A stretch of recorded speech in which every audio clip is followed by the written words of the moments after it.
Why, hello there, dinos. Fancy meeting you here. It's lucky that you're here because I was just here thinking about Voltaire and Candide and what that really means about power in society today, when it's granted versus when it's inherent, and how that sort of forms, these decaying structures that really just strip people of their purpose and worth. And yeah, I'm glad you're here, because now we can talk about it. So let's begin. So now, Danos, if you're wondering what I mean by inherent versus granted power, just you wait, I will explain. Inherent power is the power that you have in and of yourself. It's the strength in your arms. It's the strength in your mind. It's the gifts that you have. It's the things that you excel at, really. And the thing is that nobody's good at everything. Nobody's 100% at everything. Which, grant is one of the limitations of inherent power. I will never be strong enough to pick up 50,000 pounds, but I could use my mind and I could build a machine that could, I probably couldn't build a machine, I could use my mind. I could design a machine, but I wouldn't know the first thing about actually building it. I mean, I know a little bit of welding and I know a little bit of mechanics, but not enough to build a machine that could lift 50,000 pounds. So then I would have to ask somebody else to grant me their power. And granted power is where you put your strengths towards something other than yourself, which, that can be a great example actually of granted power is taxes. You give a little bit of your money every month, year to the government for, their ability to act on your behalf in a way that, if every individual acted that on their behalf on that way, things would kind of be a little bit chaotic. I mean, can you imagine 7 billion different foreign policy procedures? So that's granted power, is when you lend your strength to something else. A man, let's say, you've got a lord and you've got the best fighter in the world. You got Inigo Montoya versus weird, awkward lord guy. And so they go for a little fight. And, of course, lord guy dies. No, that was Inigo Montoya. Lord guy dies. Inigo Montoya wins because he's Inigo Montoya. Okay, but lord guy is a lord, and people lend him their strength.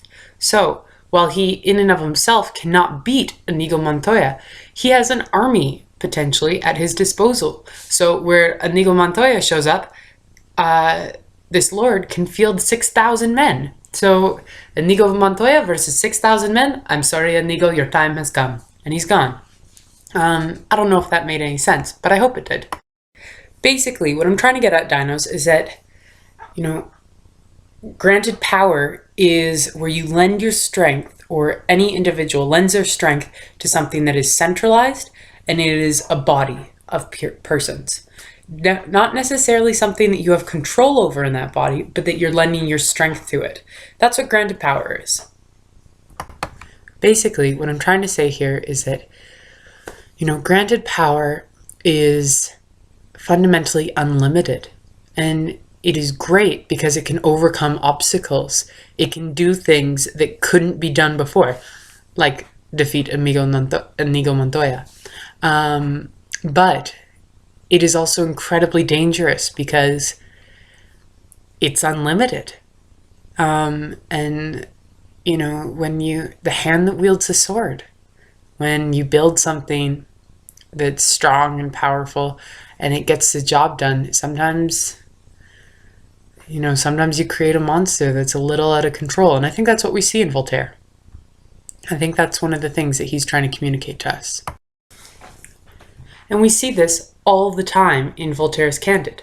And I think that's one of Voltaire's strongest criticisms of society, is that we build these very much granted power structures, but then we add,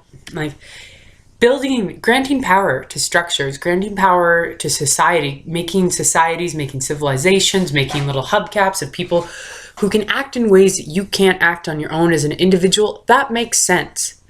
But making structures that are meant to last forever and indenturing your generations to come into that structure without giving them the choice of how to make it, deciding that your wisdom is ultimate wisdom and encasing all future generations in that to come, that's not necessarily the best way to do things. And I think that's what Voltaire is trying to get at in this story, is that that's what the church is. That's what the nobility is, and not necessarily for the nobility. It's not necessarily the nobles themselves, but it's the people, the peasants, the people who are a part of the land. The laws are written without consent of the peasants, saying that for the next ad infinitum number of years, they're going to be paying homage to these nobles, regardless of their actions, regardless of what they do. And we see this at the very beginning when Candide's in this house. And here, let me grab a book. So I'm having a bit of trouble here with the light. I don't know if you noticed, but I turned into like a diamond queen when I lean forward. So sorry if I suddenly vanish into a bunch of fractally whiteness in the middle of an explanation. So I digress. Back to Voltaire. So Candide is in this house with the Baron, and the Baron ends up expelling him. But as Voltaire, kind of in a mocking manner, says, the Baron's family goes back 71 courtings. So basically 71 generations. For what a ridiculous thing. And that's his justification for everything. His justification for his servants, his justification for his title, for the whole life that he leads, is that his family's old and that they've been around forever, and therefore he's entitled to certain things because they've been around for so long. And it's like the fundamental flaw in that logic is that technically everybody's family's been around that long, because we all come back from like the same kind of time period, whether you believe in the Garden of Eden or you believe in evolution. It's the same general time period, and we're all kind of from that. I know in Voltaire's time they didn't actually have evolution. I understand that. I just that's more of a present day idea, that certain old families, it's like, well, technically every family's old. But again, I digress. So what we have here is these incredible edifices of granted power, with the priest in here who wants to torture men and burn them alive and stuff. Why can he do that? Why can he do that and not anybody else off the street? Why can Candide not be like, oh, great idea, I think I'm gonna burn people alive too. This is sweet. I love doing this. Or why can't I go kill somebody right now? And the truth is because I don't have the granted power. I don't have the authority of multiple. I only have the authority of me. And that's what granted power is that, this priest is able to sit down and say, hey, I'm allowed to kill people and torture them and murder them because I have the granted power of every bloody Christian on this continent, every bloody Christian in the world. And that's what granted power is that it's one man suddenly being able to speak with the strength of millions because they've said, well, I'm a Christian and I follow what the church says and I support the church. And if I don't support the actions of that priest, I don't get to be any of these three things.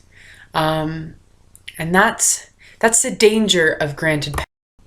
So what Voltaire is trying to say here is let go of granted power and return to a place of inherent power. And I think that it's pretty easy within society these days to recognize some of the more anarchistic elements that are emerging. And it's not so much people fighting against the government or fighting against structures, but just simply walking away. There's a lot of people these days who want to walk away from the 9-to-5 job work routine and want to grow their own food and get a plot of land outside the city.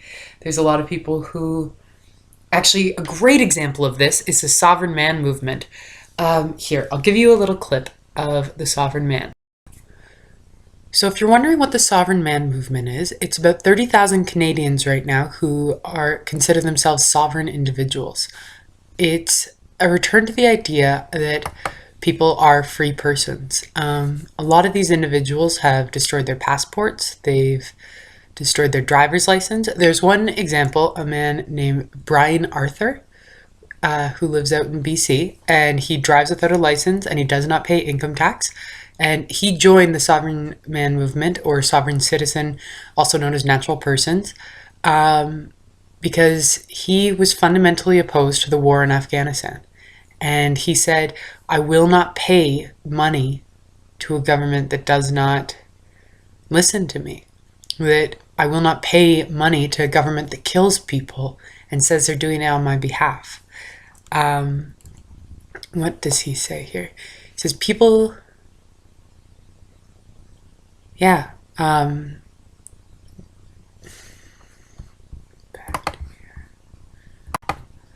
So I think what Voltaire is trying to get across in this story, especially when Candide comes up with the Turk, and the Turk talks about how, he dedicates himself to his garden, how through that everybody seems to find a talent. I think that's what Voltaire is trying to get at there, is to walk away from these granted power structures and just return to inherent power. And if you are going to lend your power to something, let it be within your own community. Don't let it be these, things that are created and seem like, just monuments of time. And I'd say that this is a sentiment that is very common in society today. A great example of this would be the sovereign man movement in Canada. Today there's about 30,000 people in Canada who consider themselves sovereign men. They also, what are other names? Sovereign persons, freed persons, natural persons. Part of being a sovereign man, you burn your passport or cut it up, you cut up your driver's license, any sort of government attached ID, and you free yourself of Canadian citizenship while living in Canada. The idea behind it is that, within a great example of this actually is a gentleman named Brian Alexander. He lives out in BC, and the reason that he did it is because he does not believe that there is any justification on this earth for why the government is allowed to go out and kill people on his behalf if he's fundamentally opposed to it. And so when the war in Afghanistan happened, he cut up his passport and he got rid of his driver's license, and yeah,